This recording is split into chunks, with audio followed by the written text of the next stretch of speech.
Hey everyone, in this lesson, we'll write a JavaScript function that converts a decimal number to binary, hexadecimal, or octal based on a provided input flag.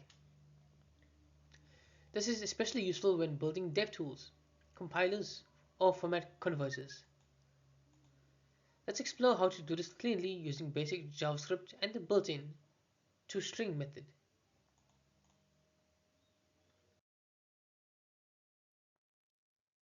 We're given a decimal number and a base identifier, depending on whether we choose B, H, or O.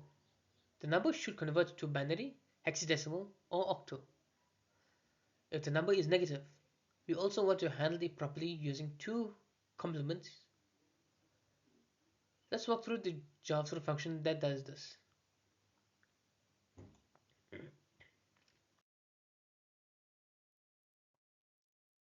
Here's our function. We first check if the number is negative. If so, we use 0 times ffff plus n plus 1 to convert it to its 2's complement form. Then we use a switch to choose the appropriate base. Binary to string 2, hex to string 16, octal to string 8. This is a flexible way to support multiple conversions in one place.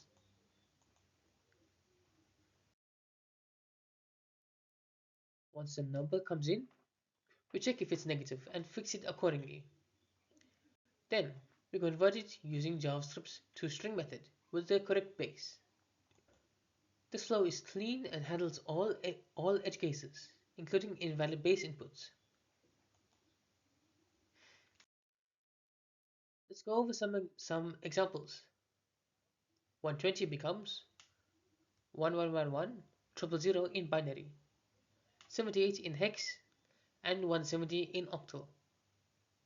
If someone enters an unrecognized base like Z, we return an error message. This makes the function reliable for any scenario.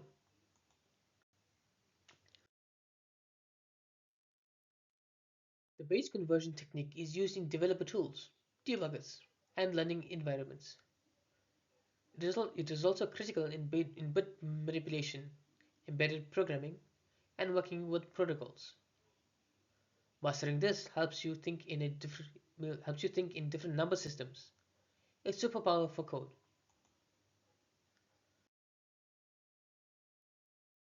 We've built a powerful utility that handles base conversion with ease.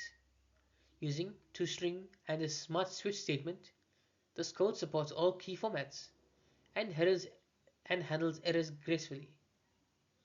You now have a reusable snippet for any number conversion task. Thank you for watching. If you enjoyed this video, please make sure to like, share, and subscribe for more JavaScript tutorials.